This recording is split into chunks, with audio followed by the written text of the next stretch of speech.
people see no place for civility in this less than perfect world. They believe that our aggressive and competitive society, civility is a luxury they can't afford. If you are polite, you are perceived as weak, and you are brushed aside, they say. Being considerate and kind is hazardous to your self-esteem, professional ambitions, and net worth. So, check your sensitivity at the door, roll up your sleeves, don't pull any punches, and collect your prize. It is not my intention to dismiss such an attitude. Can you achieve substantial results with it? Indeed you can, especially in the short run. The question is, do you want to win that way? And can you see yourself winning that way? Nice guys don't have to finish last, not if they are also smart, imaginative, dedicated, and persevering. Niceness works as part of a winning combination. This is one of the few certainties on which we can rely when it comes to choosing our values and shaping our attitudes in both the personal and professional arenas. When I think of the nice/civil person of the new century, I recall a passage by E.M. Forster contained in his essay, What I Believe. It goes as follows. I believe in aristocracy, if that is the right word, and if a Democrat may use it.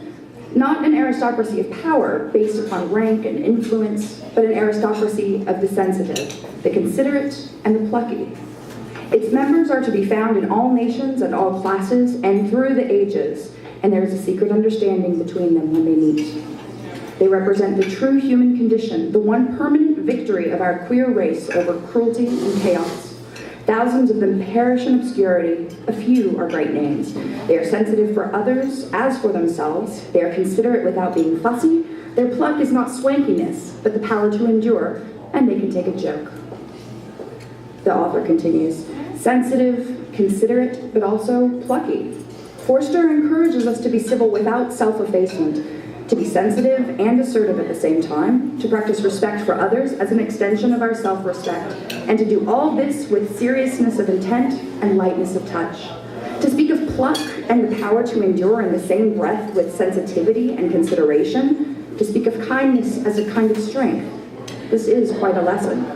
We may want to keep it in mind as we face this new century, deciding what our next steps are going to be. To be civil, to behave, that is, in a manner that takes into consideration the feelings and the comfort of others, means practicing the art of giving. This practice is not the same time free and this practice is at the same time free and binding. Although not obligatory, it is not prescribed by law. It creates a bond between those involved. When we are courteous, we expect to be answered in kind.